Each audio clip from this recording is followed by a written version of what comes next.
سلامونه دوستانو، په دې هیله چې ټول به راته روغ او جوړ یاست. د افغانستان کرکټ ملي اتلان به نن د آیرلینډ پر وړاندې د درې نړیوالو شل اوریزو لوبو لومړۍ لوبه ترسره کوي.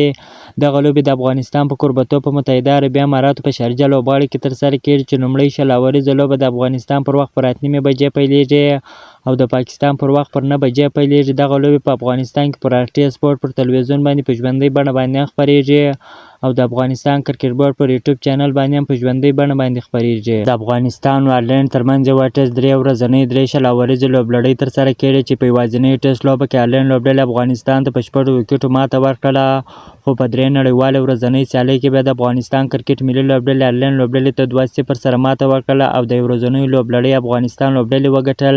اوس به د 3 نړیوالې شل اوریزې لوبلړۍ نن پیلېږي. تاسو څه فکر کوئ چې دغه د شل اوریزې لوبلړۍ به کومه لوبډله وګټي؟ د افغانستان کرکټ ملي لوبډله که د آیرلینډ په وړاندې د دغه 11 کسیز سکواډ سره نن ولوبېږي، نو ډېره خوندوره په زړه پورې لوبه وکړي. لوبډلمشر راشد خان، رحمان الله ګربز، ابراهیم ځلاند، صدیق الله تل، اسحاق رحیمي، عظمت الله عمرزی، محمد نبی عیسی خیل، ننګیالي خروټي، مجیب رحمان، نوین الحق، فضل حق فاروقي چې ولوبېږي، نو آیرلینډ لوبډلې ته په لومړۍ شل اوریزه لوبه کې ماته ورکړي او ښه لوبه به کوي. که تاسو غواړئ د کرکټ په اړه باندې تازه او مهمو معلوماتو څخه ځان خبر کړئ، نو حتما موږ ID درسره فالو، چینل درسره سبسکرایب کړئ. د نورو تازه معلوماتو لپاره موږ سره اوسئ. تر بلې ویډیو پورې د الله په امان.